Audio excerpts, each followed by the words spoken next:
This week's Seder VaEra, we have Paro interfacing with Moshe Rabbeinu and Aaron, and we can't help but ask ourselves, just how stupid is this Melech Paro, is this King Paro?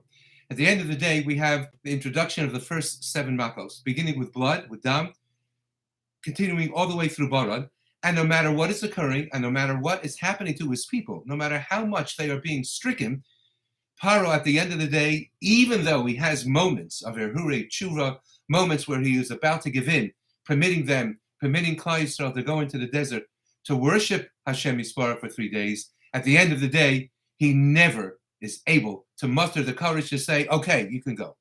So what exactly was his problem?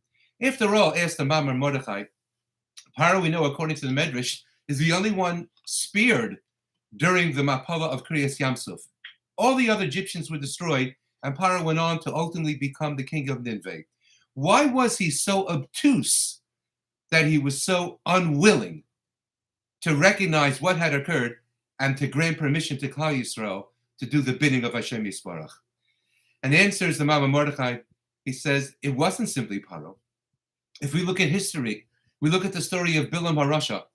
Bilam HaRasha heard his donkey speak to him no less than 3 times. 3 times a donkey speaks to you.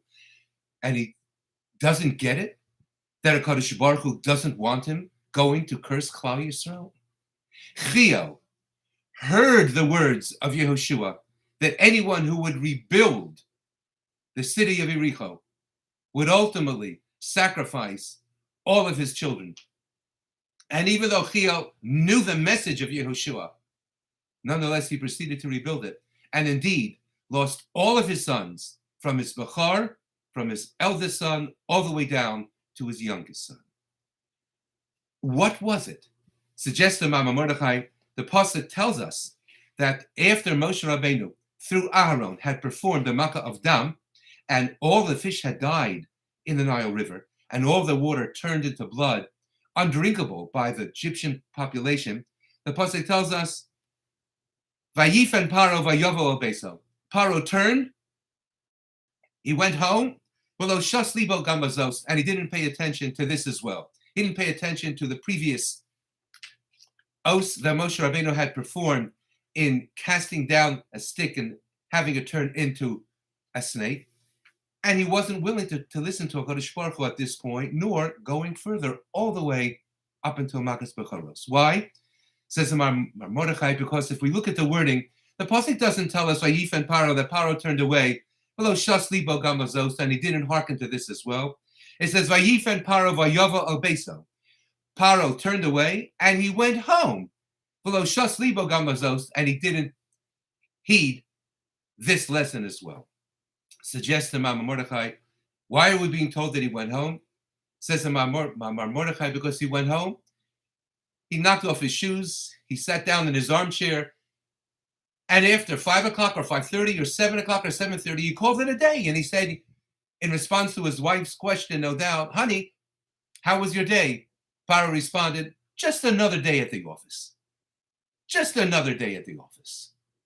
Nothing unusual, nothing spectacular, no lesson in life that was hand spooned to me for me to employ within change in my personal lifetime.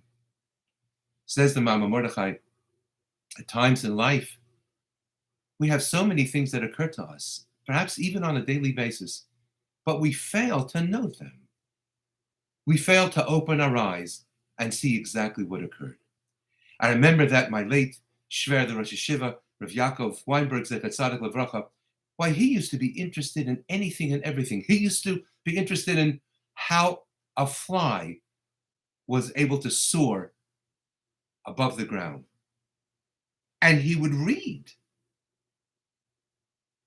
And he would look into anything and everything, because the entire world of HaKadosh Baruch Hu was simply a set of wonder to him, so that everything mattered, and everything made a difference, and everything had an influence and impact upon what he understood, the way that he viewed life, and the way that he conducted himself as a Gadol B'Yisrael. Vayifem Paro vayovo al beso. Paro turned away, and he went home. Just another day. Just another day at the office.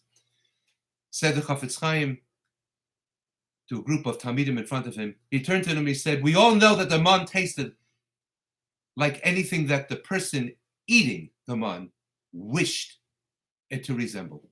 So what would be, as the Chafetz Chaim, if a person sitting there and eating it had nothing particular in mind? What would it taste like?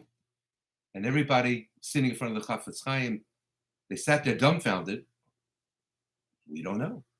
Responded the Chafetz Chaim, if you weren't thinking of anything, it would taste like nothing.